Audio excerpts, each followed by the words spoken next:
And he began to teach them that the Son of Man must suffer many things and be rejected by the elders and chief priests and scribes and be killed, and after 3 days rise again. And he said this plainly. And Peter took him aside and began to rebuke him.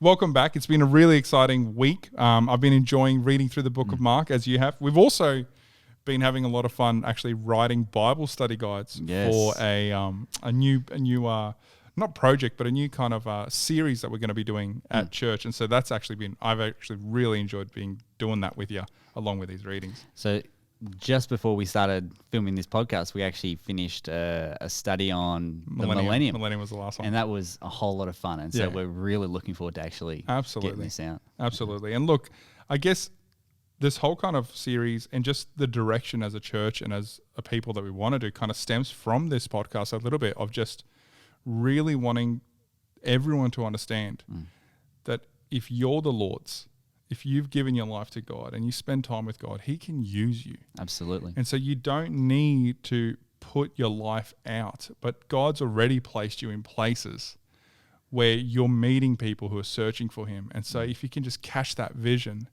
that God can use everyone. Yeah. And so if He can do that, put Him to the test. Yeah. Start sharing what you know and just see how God grows them and you through the process. And it's like as our mission statement as His church is to know Jesus and to make Him known. Yeah. And so there's a twofold ministry that we're really passionate about at the moment. That. And so the first is to know Jesus. Well, how do we do it? Well, we're reading the scriptures. Yes. And that's a big part of that. And people are journeying on this journey. And what's the second part? It's not just knowledge for yourself, but it's to make Him known. And that's why we're doing this study, guys. I'm super stoked. Yeah. And selfishly awesome as well, like I'm really enjoying it for my own sake, you know? Me too. This week or last week this week, I don't even know. Last week we wrestled through an investigative judgment study to put together in 7 verses or 7 passages. And it's challenging, but man, God has been blessing me through this journey. And so, anyway, let's get to the reading and what we got out of it for this week. What a massive, obvious shift in direction that we've gone through this week. Yeah. Did you notice that? It's funny because I'm just glancing at your page just here and at the top of your page and the top of my page, and we haven't spoken about this beforehand. We both have noted the fact that there's a change or a transition. Yep. And so there's a very obvious change in Jesus's ministry from this point, and I believe that He's more open than what He was beforehand with what He's saying and what He's doing. Yeah. The shift that I kind of noticed is prior to this, I think He's trying to get them to get who He is. Yeah. And then finally last week we had that confession from Peter, you are the Christ. Yes. And so now He's kind of like, okay, now I have to eradicate and destroy what you think the Christ is. Exactly, yeah. And you need to understand why I came, and they're struggling to do that. And to be honest, I am very sympathetic to that struggle. Yeah, they have to offload a lot of baggage. Yeah. Because, and that's a really good point, like they attest to who He is, but the next question is, well, what does that mean? Yeah. You know, and it's interesting in Mark chapter 8 and verse 31, it says, and He began to teach them that the Son of Man must suffer many things and be rejected by the elders and the chief priests and the scribes and be killed and after 3 days rise again. And He said this plainly. I highlighted that too. He stopped preaching in parables. Yes. He stopped preaching in parables. He's not doing codes anymore. I'm telling you plainly. That's something that I observed as well, like, because this is the most that Jesus has taught, like, you know, verse to verse, like the most amount of dialogue that He's had besides parables. Yes. But this time it's just open teaching. Like, and it's not difficult to understand, is it? No. Like He's saying... Well, not from this side. Well... But He's very... You're right. It's not difficult in the sense of how plain He's being. Well, if I said to you, okay, I'm going to suffer, I'm going to be rejected by some people, I'm going to be betrayed into their hands, they're going to kill me, and after 3 days I'm going to rise again. Like if I said to you I was going to walk out onto the road right now, I was going to get hit by a bus, and after 3 days I'm going to rise from the grave. Yeah. Like I'd understand what you're saying. Yeah. I just wouldn't understand why you would do that. And that's the thing. It's not that what Jesus was saying was difficult. They were trying to reconcile what Jesus was saying with their understanding of what Jesus should be saying. Yes. And it's just not fitting. And that's the difficulty for them, I believe. Yeah. Well, and we see this from Peter's response to Him. Yeah. Peter takes Him aside and began to rebuke him. Isn't that so funny? Man, for years I've thought of this verse and just trying to comprehend what type of person would it take to feel like you can rebuke Jesus? You know what I mean? But what type of person? Well, it's the type of person that has the spirit of Satan. Yeah. Right? Because that's how Jesus responds to him. Get behind me, not Peter. Get behind me, Satan. And I think it's very, very clear from Jesus. He says, for you are not setting your mind on the things of God. Yeah. And he kind of is a bit of a warning. And this is kind of one thing that I just took personal out of like a personal challenge and a personal growth. It's like, man, if I'm not continually setting my mind on the things of God, I will have that same spirit. Yeah. And the difficult things that God has in store, either to understand or to go through, I won't be willing to go through, and I'll try force my own ideas upon it. But if I continually keep my mind to focus on the things of God, hopefully he can continually give that grace to die to self and submit to him. Yeah. You know what I mean? And that's the essence of what Jesus is getting at here. He's talking about the significance of dying to self. But like I noticed an interesting connect, like in verse 31, it says that he began to teach them. And then you come to verse 32 and it says, basically Peter took him aside and began to rebuke him. So Jesus is teaching openly and more openly than what he's ever taught before. And what's the immediate response from Jesus' closest confidants? Let me rebuke you. Yeah. And so it's interesting, like the more open Jesus is becoming, the more opposition he's receiving by his own followers. You know? Yeah. Hey, it's interesting that, like, talking about, like, he's rebuking for not setting his mind on the things of God. But I've actually seen the opposite happen many times in Christian circles, where people get rebuked for not being willing to set their mind on worldly things. Yeah. Like, I have friends, and I remember early on in my Christian walk, I felt very uncomfortable watching movies. And people would come and fully be like, sincerely, like Peter, I think, is being sincere. Like, dude, you got to stop saying this, right? Yeah. It's like people would sincerely come to me and be like, listen, man, like, if you're going to have such a strong stance on secular music or movies, like, you're going to kill your witness with these young people. Like, you won't have any influence with them. So, like, I'm getting a rebuke for not wanting to spend my time in secular music. Like, do you know what I mean? You see this a lot, or like, oh, don't be so extreme. Or I've seen myself doing it to others. Oh, man, like, don't be so extreme. But, like, maybe they're not extreme.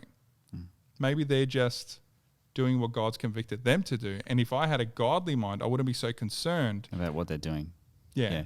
It's interesting because like Peter's expression, what Peter said, isn't just Peter's soul thoughts and feelings. Like he's speaking, I believe, on behalf of the disciples. I think so too. But he's the only one that has the guts to he's the oldest one. So most likely he'd be kind of some de facto leader there because and he's got some runners on the board because he's said the right thing exactly just a few verses beforehand. No, it's true. Can I just say something quickly? Of course.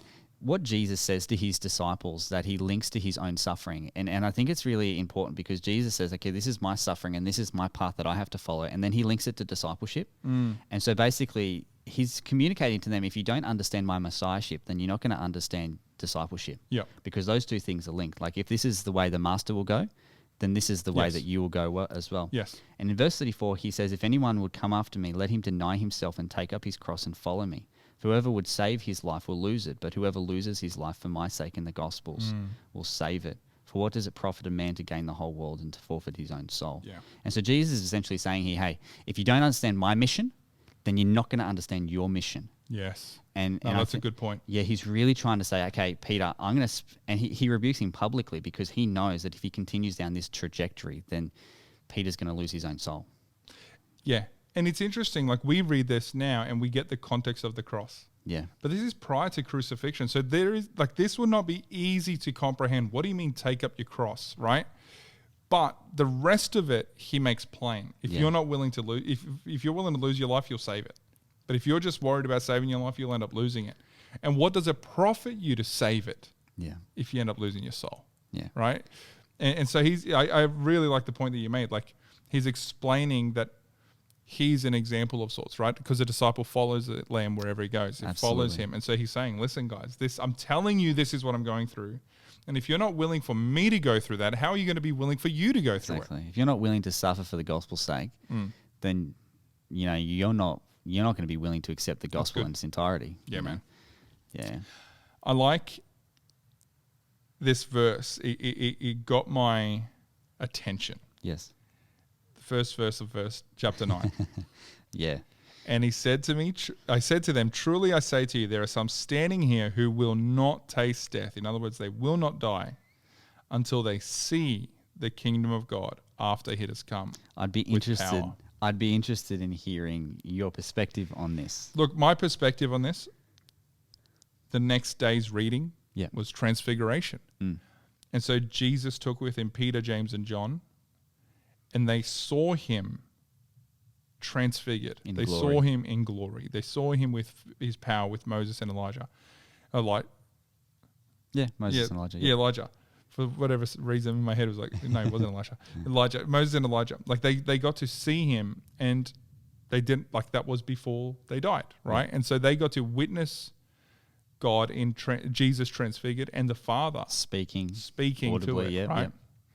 And so that's kind of my take on it. I think a lot of people can read this and be like, see, Jesus prophesied that they wouldn't die before he comes back. But that's not really what he's saying at all. And that wouldn't even make sense. Like, if this was a false prophecy, then why would the Christians in the first century include this in their writings, a number of years afterwards? Right. Anyways. Exactly. So I see that too.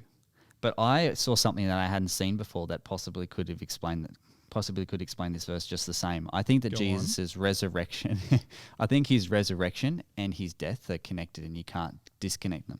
So you think when they see the kingdom of God after it's come with his power is referring to the resurrection? I think it could be both. I think it could be his resurrection and his crucifixion. And let me explain why. I don't think that you can separate the two. Because when Jesus is explaining what must happen to the Son of Man, he must suffer, he must be killed, and then he rises again. And so before we have this weird verse which says some of you won't die until you see the power of God, we see Jesus' explanation of the cross, and then we see the next verse, we see Jesus being glorified.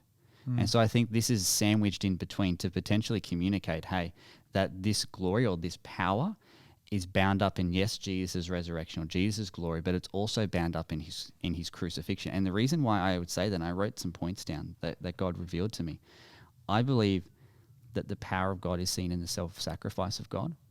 And the reason for that is because Jesus has how much power? But he chooses not to exercise that power for his own sake. He uses it to cast that aside that he might minister. And so he's one who has all power but refuses to use it that we might experience the power of God in our own lives. And so there's this illustration kind of just coupling in what you're saying. First, like, it reminds me of at the last chapter of Luke, when Jesus is coming meets them on the road of Emmaus, and he says, "O fools and slow of heart, not to believe all the prophets, or not the Son of Man suffer and enter his glory," right? Like, so there is something about what he went through and entering of his glory, right? And I heard an illustration, I don't know who, I think it was Matt Parra that shared it. But it's like, if the Queen was to visit Murwillumbah, right, this small country town. She has before, actually. Has she? I think so, yeah. Okay. And she comes with her royal, like, parade, right? And soldiers are there and all her luxury, and she's going through the streets of Murwillumbah. When you saw that, who would you think you saw? The Queen. The Queen. But let's say she didn't announce it. It wasn't in the papers. And all of a sudden there's just a royal parade and the same situation, but no one's talked about this happening. And you're just in Murwillumbah and you see this happening. What would you think you were seeing? The banana festival that they used to do. I don't know, like something maybe random. If you knew her really well, you'd still think it's the Queen, but maybe you'd think it's like what's it called? Like when people kind of act like it, you know? Yeah. But let's just say she doesn't announce it and she just wears a regular dress that a regular elderly lady is wearing. She's just walking through the street. What would you think you saw? Just an old lady walking in the street. Now, let's say she was stripped, beaten, and bloodied. And she was just laying in the street in that condition and you saw her, what would you think you saw? A lady that needs help. Jesus was stripped, beaten, bloodied. Nothing about him externally would have communicated this is a king. And yet when the centurion sees him, what does he see? This is the Son of God. Like nothing. Not a regular criminal. Yeah. There's something about him. You strip everything away and there's no reason to think that he's something special. And yet, in the lowest of the lowest state, you still see who he is. And maybe I'm just like, I haven't really thought much about what you're sharing, but there is definitely a glorifying of the Father that happened on the cross, and especially in the resurrection as well, with, you know, that was happened. I'll read this verse that I think is significant. Paul writes this in 1 Corinthians chapter 1, verse 18. He says, "For the message of the cross is foolishness to those who are perishing, but to us who are being saved, it is the power of God." And the message of the cross, it sounds foolish, like what you just said. But for those who are being saved, it's the power of God. How can a man who chooses not to deliver himself, who has all power, how can he deliver me? Yeah. You know? But that's the essence of the gospel. He chose not to. Yeah, that's awesome. So maybe we should talk about the transfiguration now. Yeah, can I just make a point on the transfiguration? Yes. So Jesus chooses to take Peter, James, and John. Yeah.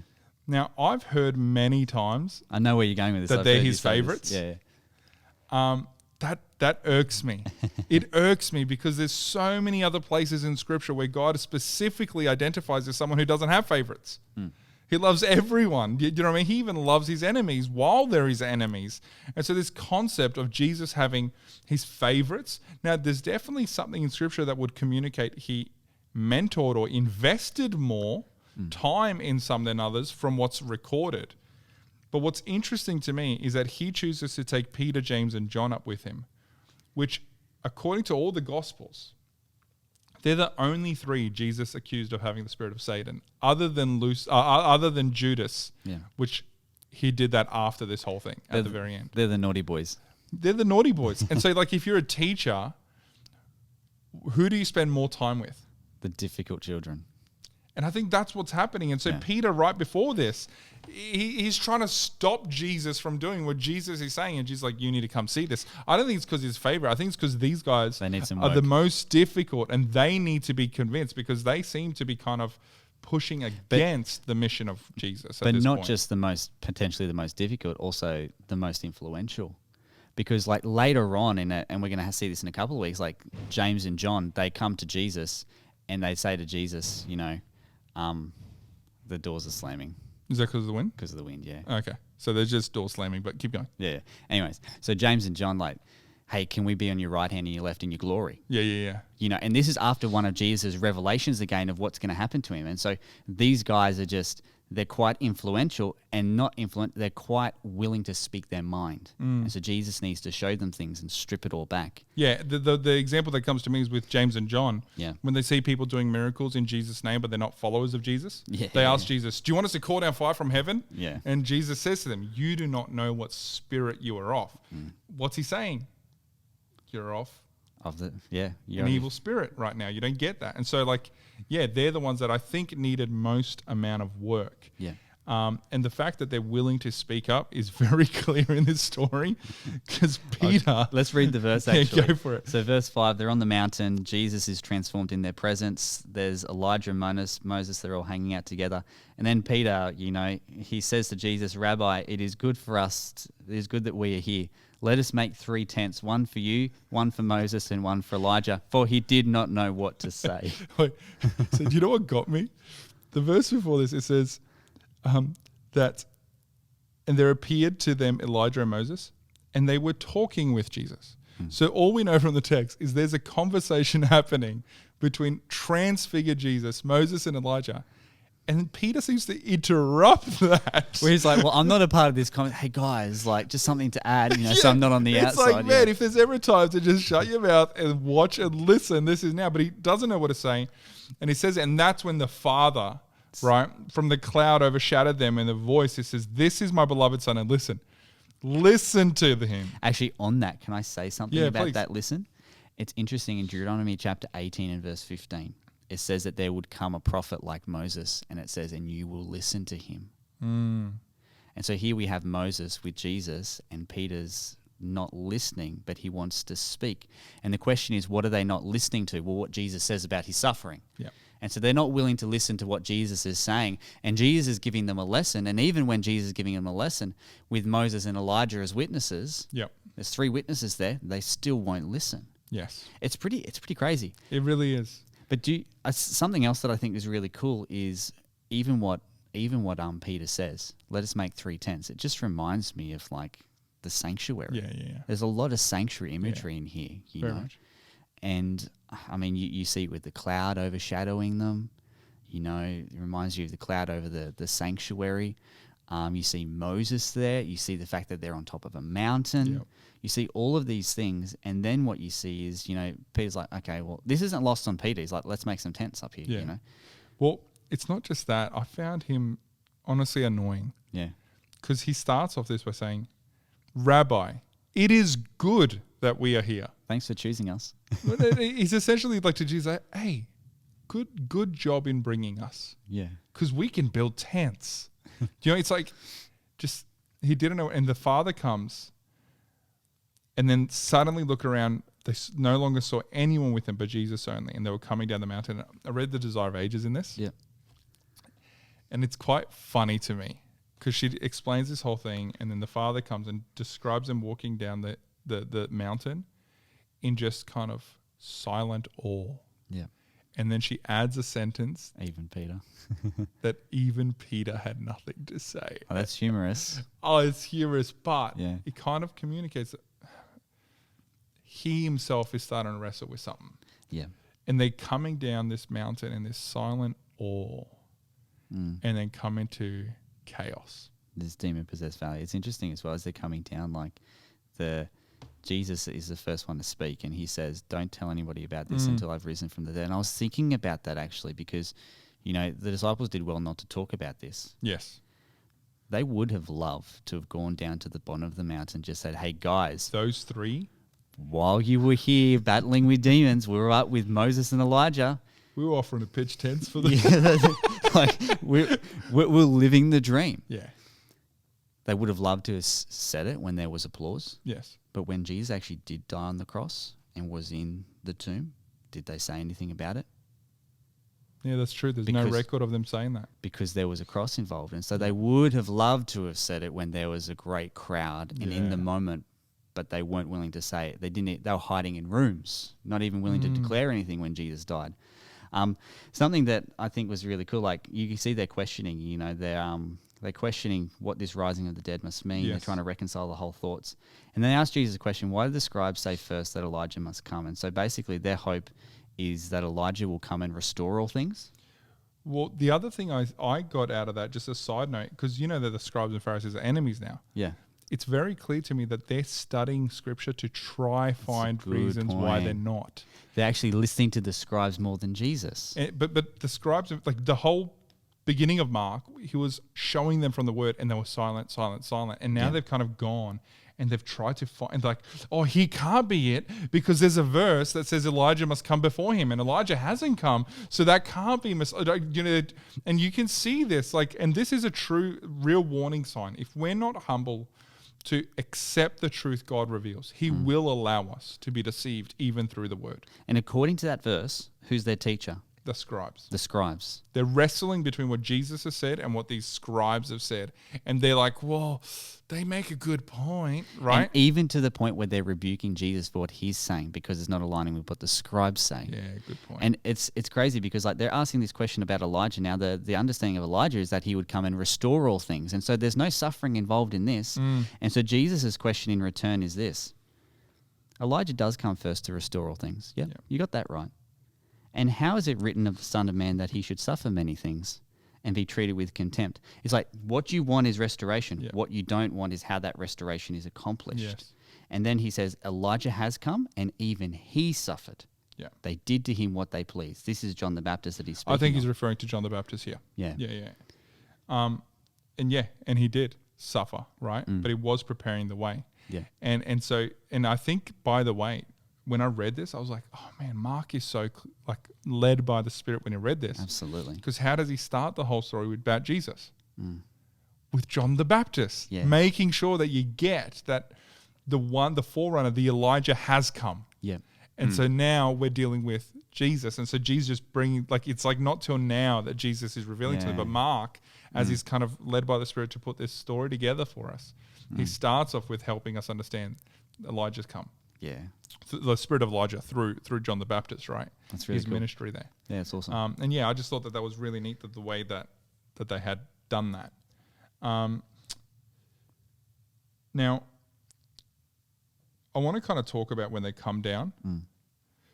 It says, and they came and to the disciples and saw a great crowd, and the scribes were arguing with them.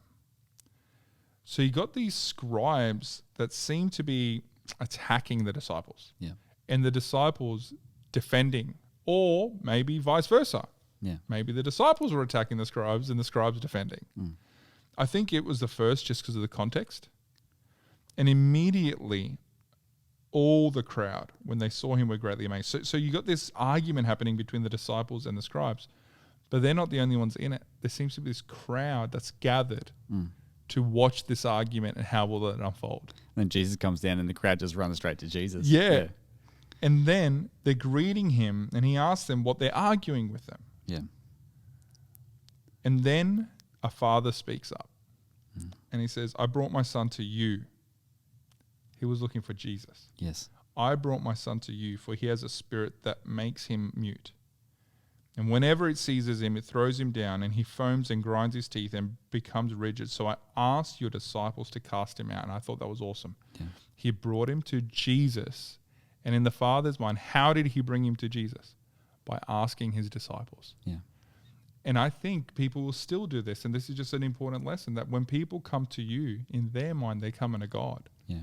It's just you're the thing that they have access or feel like, okay, they can show me of God, teach me, lead me to God. You know what I mean? And there is this kind of thing in this father's head. He was looking for him.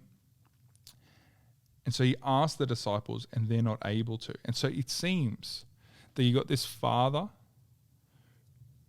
whose heart bleeds for his son. Yeah. Coming to search for Jesus, finding his disciples, and they're trying to heal him, but it's not working. And then there seems to be the scribes who see this, and they start some type of argument over this. They take advantage of the situation. And an argument is a two-way thing. It doesn't say that they were attacking the disciples. It says that they were arguing with. And so now the disciples are defending themselves and arguing to the scribes back. And the scribes are accusing them of how they're powerless. The disciples are accusing the scribes of how they're godless at this point, or whatever's going on. Yeah. And this crowd gathers and they're seeing this intense debate, this intense argument happening between the disciples and the scribes. And in the midst of all of this is a sick boy. And his heartbroken father. Yeah. Who must have just been sitting there watching religious rulers and Jesus followers arguing about who's right and who's better and who's greater. And meanwhile, in their midst, there's someone that's really suffering. What a picture that Jesus is coming down to after being with Moses and Elijah. Yeah. That's a crazy application. So this father brings his son, desperation.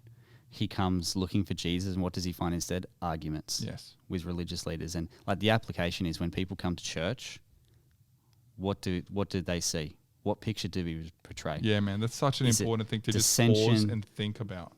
Or are we showing unity? Are we showing? Are we bringing people to the Lord, or are we turning people from Him? You know, but God bless the father, like his persistence. Amen. Absolutely. And we see his persistence in a number of ways. Like his son had suffered this for many, many years, like for as long as he could remember. He's met with argumentation and stuff, and the disciples can't do what they claim to. Jesus sent the disciples out, remember, and they had power and authority. He gave them power and authority to do it, yeah. So something's happened between then and now. Yes. And in his conversation with Jesus, he says, if you can do anything, have compassion on us and help. And then Jesus says, if you can. And so it's like there's all these kind of roadblocks along the way that are really questioning his faith, challenging his faith to really grow his faith. Yeah. And we know what Jesus does next. He heals the son. Yeah, but before he does that, he rebukes them. Yeah. He rebukes them, oh faithless generation. And he rebukes the father as well. What do you mean? Mm. And I think a lot of people have a very similar perspective. And I have this at times as well in my own life. Like, our faith is an if faith. Yeah. I'll follow if. I'll come through if. But Martin Luther King Jr. preaches a sermon. It's called "But If Not." Mm. Even if we don't receive the things that we ask for, we will still serve him. We will still follow him. And I think that's the difference with discipleship. We may not necessarily get the very things that we want, but we always get the things that we need. And he's faithful and he'll give us those things. Mm. Obviously this kind of leads to the very end. And he says, this kind cannot be driven out by anything but prayer. So what does that tell you that they weren't using? I got exactly the same point.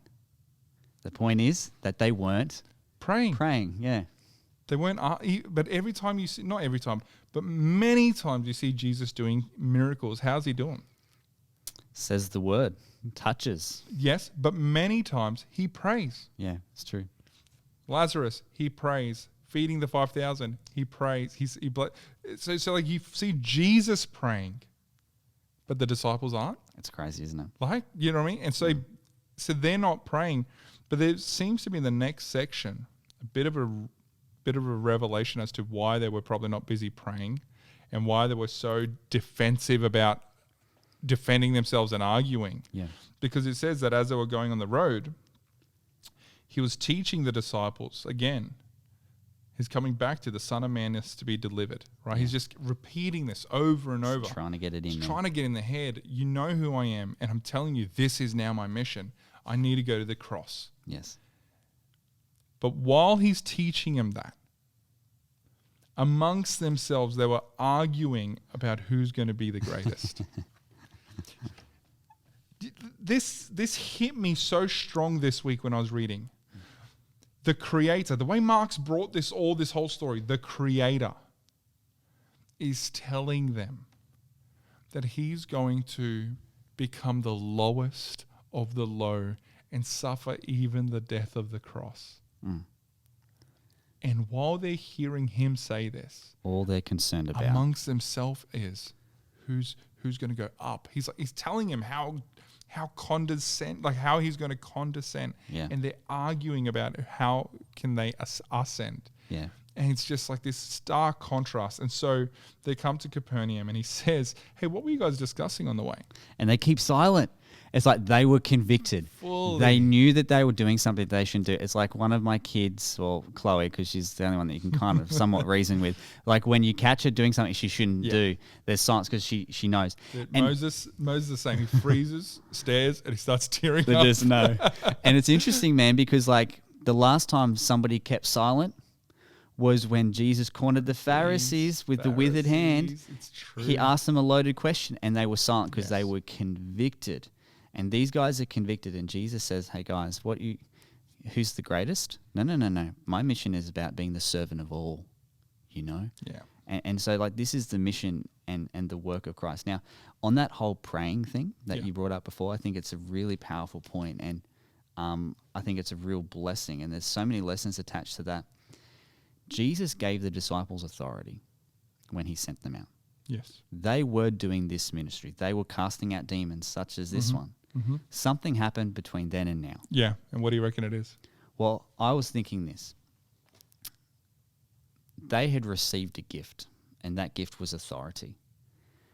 But ministry isn't receiving a gift once and just riding on the coattails of that gift. Yes. Good application. It's living in that gift. It's walking in that gift. It's abiding in the Lord. It's praying. And this is the answer. It's prayer. They weren't praying because they were relying on yesterday's experience or yesterday's authority or yesterday's victories, that they weren't having daily victories with the Lord. They weren't spending time in his word. They weren't spending time in prayer. Yeah. And these are guys that are hanging around with Jesus 24/7. Yes. Do you remember when we started this journey? Yeah. I think in the intro podcast, we shared how we ourselves have been preaching and sharing and coasting on things we discovered in some cases years ago. Mm. Since we've been doing this daily, I've been listening to your sermons, bro. Yeah. Very clearly, you're sharing some stuff that we discovered that week. From Mark. Absolutely. I'm stealing stuff from you. You're stealing stuff from me. But the thing is, it's fresh. It's daily. It's not coasting on that amazing thing that you learned, or that book that you wrote 20 years ago, or that book that you read 20 years ago. Or something that somebody else said. And so the disciples, and it's not that's just a knowledge and sharing perspective, but at the end of the day, knowledge is not power. God is. His Spirit is. And so we can't expect to coast on having had a connection with God. Yeah. We need to have a connection with God, and that, I think, opens our heart to let God work through us. Amen. Oh, what perfect timing. Thunder. The thunder. Oh, it's like the transfiguration. I stole your joke. Hey, guys. Thanks for joining in. I pray that you were blessed, and we look forward to catching you guys next time. God bless.